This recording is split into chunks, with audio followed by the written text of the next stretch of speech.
In this video, me and my boy Dave are going to be fixing an LG washing machine that's not draining. This machine had a bad drain pump. In the video, I'll show you what a bad drain pump looks like, how to take this thing apart, and what are the symptoms. So the symptoms are at the end of the wash, there's some water left in the tub.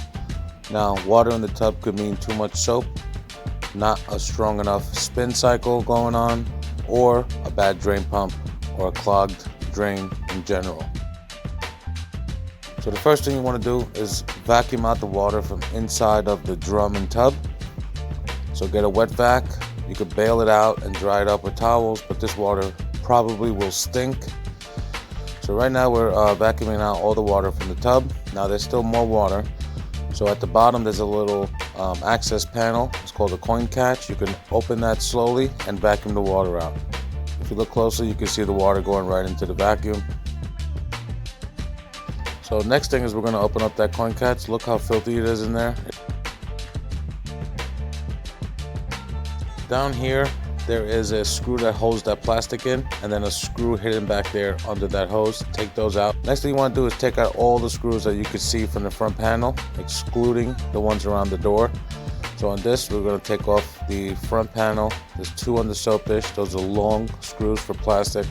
And we have to get behind the machine to unscrew the top cover. Pull the machine forward, and there's two screws on the top there. So once those come out, you have to put pressure on the panel and bang it backwards and take the top off. Make sure you unplug the machine before you do anything.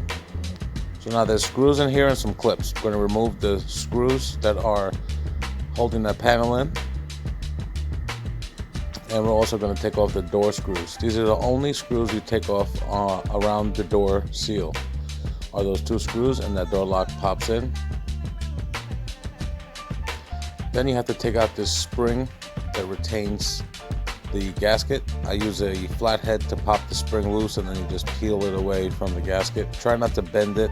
Now you got to take off the two screws that are on this panel, and then you have to pop those little tabs forward, and the plastic touchpad comes off. And then there's a couple plugs here for the wire harness. There's only 3 on this one. If you have a computer mounted on that touchpad and there's 100 wires, just leave the touchpad on top of the machine. Next, we're going to take out the screws that's holding this fascia up. About 6 screws in total. They're a 1/4-inch hex with Phillip on the inside. So once you take them all out, this front cover is about to pop forward. At this point, everything's really sharp, so watch your hands. Now with the front cover off, we have to take out the drain pump. This is a number 10 open-ended wrench. Now this pump is held down with 1 screw in the front and then 3 or 4 of these bolts. I'm not showing the full removal because every single LG or your machine might be different, but the idea is to get that pump up and away from where it sits so you can work on it. Once the pump housing is loose, you want to pull the pump towards you. You want to unplug the pump and take the 3 screws around it off. Now the pump has 3 screws around it. They're kind of tricky to get to and to put back in, so you have to pay attention to this part. Try to remember where the screws went into the pump and what the orientation of the pump was.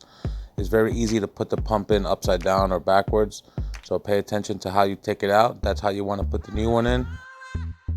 So now he's getting at the 3 screws. 1 screw holds in a plastic cover, and then the other 2 go around the pump.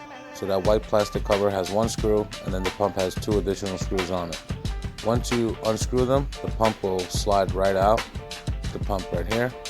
Now the propeller is loose and lopsided. The new pump has a springy effect to it. So I could tell by pushing the propeller a 1/4 turn. If it bounces back, it's usually a good pump, and you want to do that all around. And if it feels loose or spins freely, then the pump is no good. So take the cover off of the old pump, use a flathead or use force and try to pry it off. Then you want to swap the cover over to the new pump, and remember the orientation. Now you want to look at where the screws went into the pump. The cover is 1 screw, and then there'll be 2 markings on the holes. So once you observe the holes on the pump, now you know where the screws line up.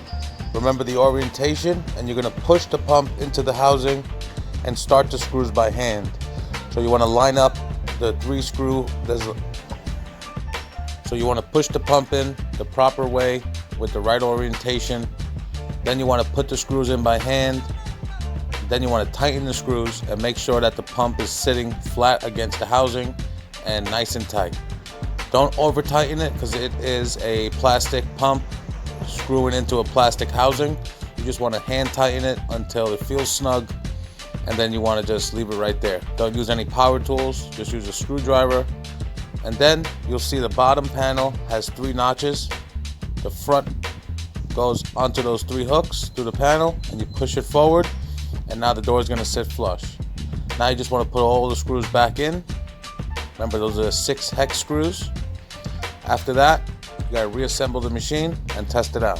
When you have the pump out, a quick tip is to squeeze the hose that connects to the pump, the big accordion black hose, and make sure there's nothing still in there. Sometimes you'll have coins in there or lint, but you want to shake it around and squeeze it out, make sure everything falls out of it. After you screw the face on, now we're going to go down to the door lock. Now with one hand you hold the back of the door lock, press it forward, and then screw in the other screws. Again, don't use any power tools, screwdriver will be just fine, and get it nice and snug. Now the gasket lip, we're going to put it over the lip of the face of the unit. Then we're going to put that spring on. I like to use a vice grip or a channel lock to pull the spring. Didn't get to record the part, but if you go to this video on my channel, you'll see the easiest way to do that spring. It requires a channel lock or a vice grip, and you'll be able to pop this spring on. Make sure you like and subscribe these videos. It's really hard to film this, upload it, do the voiceover, do the description, and keep in touch with all you guys. I'm trying my best to help as many people as I can. So if you could just help me out with a quick like and subscribe, I appreciate it. And also any comments on parts I left out, things that helped you, or just any feedback would be great. Thank you very much. So right now we're just assembling the whole machine. I'll go back in the video. It's the same way you take it off is the way you put it back on. Just make sure you organize your screws. And it's a little bit late in the video, but I hope you watch the video before you do the job and then watch it while you're doing the job. That way you can get all the information in at once. So what I like to do before we put the whole thing together is we usually test it out. Make sure you don't pinch the wires. Make sure that you plug them all in. At this point, you've unplugged the pump and the touch panel, and you have to screw in the door lock before that gasket goes on. Now the touchpad gets screwed in through the soap dish and those plastic clips on top, as well as 2 little screws that hold it to the machine in the top corners. Next thing is we're going to plug in the machine with the cover off just to test it out. After you hit start, it's going to fill up with water. Before it gets too full, you want to cancel it and just make sure it drains out. If it doesn't drain out right away, you may have an obstruction in the hose that connects to the pump from the tub, or you could have a blockage in the pipe behind the washing machine. So you want to clear those out as well. So now you're going to start a normal cycle. Let it do its thing. It's going to fill up. Before it gets too full, you want to hit pause, turn off the machine, and then select the spin cycle. On this machine, the way you select the spin cycle is you turn the machine on, and before you turn the dial, you hit the spin button, and the timer should say like 11 or 9 minutes. Once it does that, you hit start, and it should drain the water out. If it doesn't drain the water out, you may have an obstruction or some kind of problem going on. So right here, we're going to do the spin trick. Just turn it on, hit spin, and then hit start. There is no spin only function on this unless you do this little trick, and that's the way you test it.